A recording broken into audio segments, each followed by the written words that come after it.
I had a new experience last week.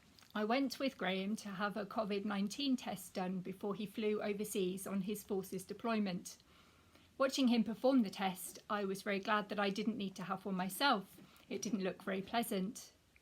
This was just one of many different tests he's had to do in the last few weeks to make sure he's prepared for 3 months working on a military base abroad. Some tests were online, some were practical, like checking his respirator and going on the shooting range, and one of the tests was a fitness test. His main concern about that one was that he had to do it on a very hot day when shuttle runs seemed particularly arduous. At the start of last week, there was a lot on the news about the government's new strategy for the nation's fitness. There was a lot about getting us to eat more healthy food and less sugar and convenient stuff, as well as some incentives to be more active, like getting cycling on prescription and so on. I noticed we didn't hear much more about it after the initial headlines, but we'll see what happens. There's always a lot of talk about the nanny state, and generally the government want people to make good choices of their own free will, and not because there'll be some kind of penalty if they don't. How the balance is struck this time around will remain to be seen. Fitness applies to us in all kinds of ways and doesn't just apply to our physical or mental well-being. I think this period of lockdown has given us the opportunity to think about every aspect of our lives and wonder about meaning and value.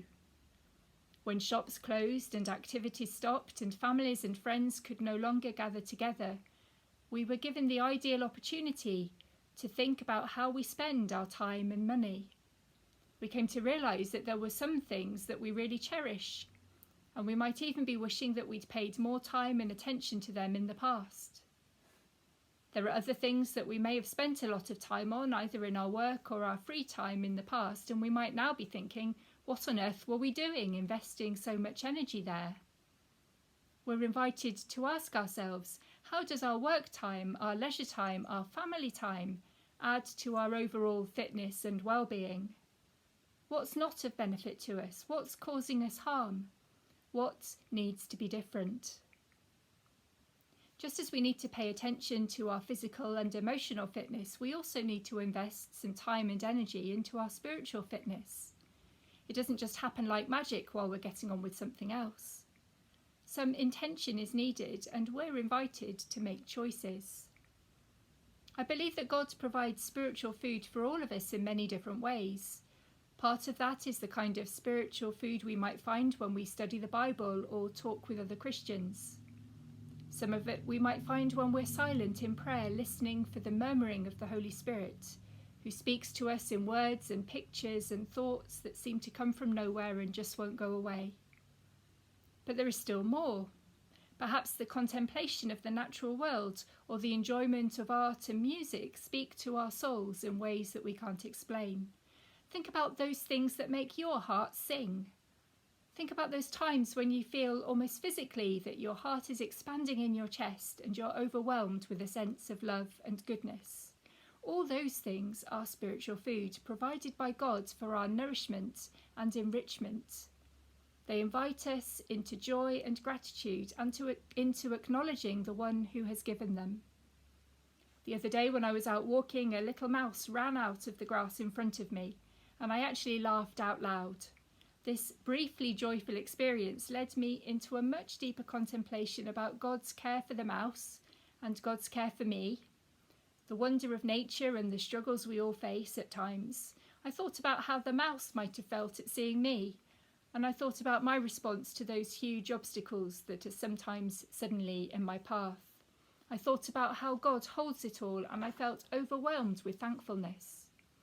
I might not have noticed the mouse, and noticing it, I might not have recognised it as a way in which God was offering me some spiritual nourishment that day, but I'm grateful that I did on that occasion. Keeping spiritually fit is a discipline. Henri Nouwen wrote that it takes discipline to prevent everything in your life from being filled up. He wrote that a life without a lonely place becomes destructive. There are lots of things and people that clamour for our attention, and not all of these are constructive. Sometimes we need to work hard to find that inner space that our souls need for flourishing. Many of us lead busy lives, and many of us think that to add anything extra would be impossible. Sometimes we might think that God will only feed us in those moments when we can shut ourselves away from everyone and everything and put our religious hats on. One of the things that's not easy to learn, although I think it is essential to learn it for our own sanity and well-being, is how to find that space, that connection with the greater unseen force that I believe is God, even in the midst of busyness and stressfulness. Fitness isn't just about what we take in, it's also about what we give out, what we expend. If we take in a lot of calories in food but don't use up many in exercise, then we will gain weight, and ultimately that's detrimental. In the same way, we can seek spiritual nourishment and we can consume all we can of it. But if we're not exercising our faith and if we're not giving out, then we will suffer.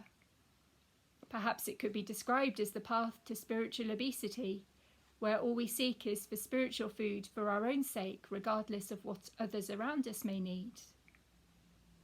I like my food a lot. I like cooking and I like baking, and generally I like eating too. During lockdown there has been a lot of all of this going on. But I've also tried to keep active and do plenty of walking, so that I can enjoy the food even more. In the same way, during lockdown, I found more spiritual nourishment than I have ever known before in my life, partly because it seems that God is giving me a greater awareness and openness to all these things.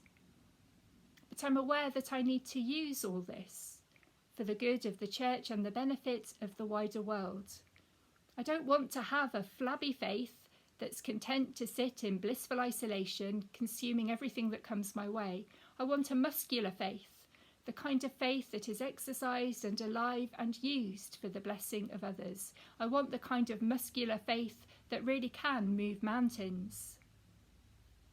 Every day I want to take in what God is offering to me, but every day I also want to work out with the Holy Spirit, to be open to being stretched and exercised and aching and uncomfortable, as she directs me to be where I need to be and to do what I need to do.